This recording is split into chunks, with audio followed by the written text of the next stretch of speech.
Jays guard down, defensive lapses against Rhode Island continued troubling late-season trend. Creighton entered the NCAA tournament optimistic that its defensive performances in the Big East tournament were signs of sustainable progress.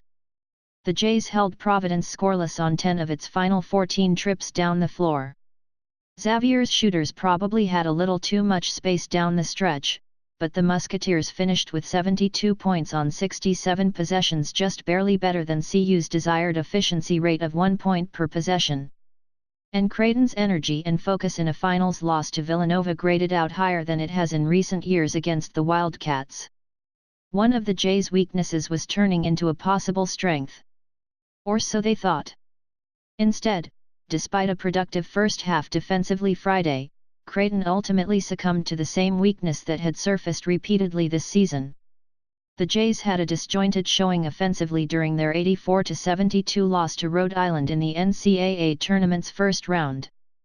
But it was their second-half defense that ended up sealing their fate, a common theme for CU against quality competition over the past month. Defensively, we did enough to keep us in the game, in the first half, Coach Greg McDermott said. The second half, we had a hard time guarding them without fouling. Here are the numbers. The Rams, not necessarily known for their firepower or potency on offense, scored 37 points on their first 27 trips of the second half, a rate of 1.37 points per possession. Creighton produced stops on back-to-back possessions just twice in that span. Rhode Island settled for three-pointers on 2 straight trips early, and then it went about 7 minutes before producing another set of consecutive empty possessions. Of those 37 points for the Rams, 28 came either at the rim or on the free throw line. They had 4 layups, a dunk, and 2 putbacks. And they went 14 of 15 from the foul stripe.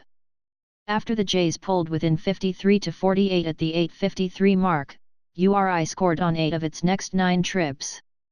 The Rams got 17 points in about 5 minutes of game time, 10 of which came at the line.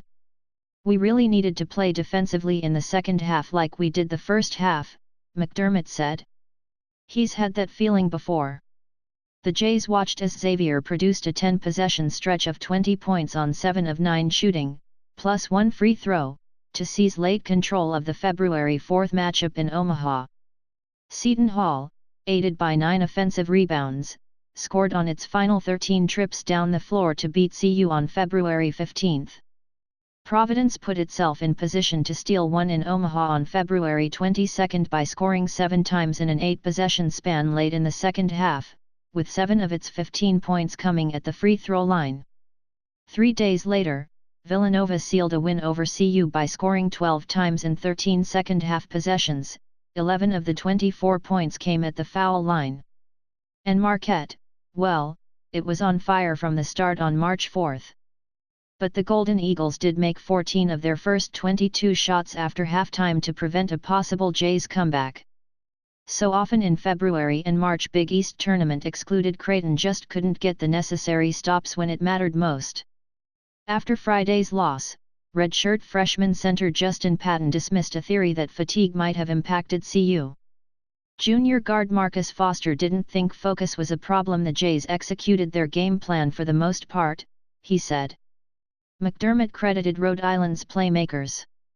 Freshman Jeff Doden regularly used ball screens to get into the teeth of Creighton's defense and score 23 points. Senior Hassan Martin often won one-on-one matchups on the block, or he calmly dished to a cutting teammate when the double team came. Senior Corinne Iverson was dared to shoot, and he made 3 three-pointers. What was the key for the Rams? Quite simply, according to Rams junior E.C. Matthews, they were determined to win. We did what we needed to do, he said. It just came down to making more winning plays.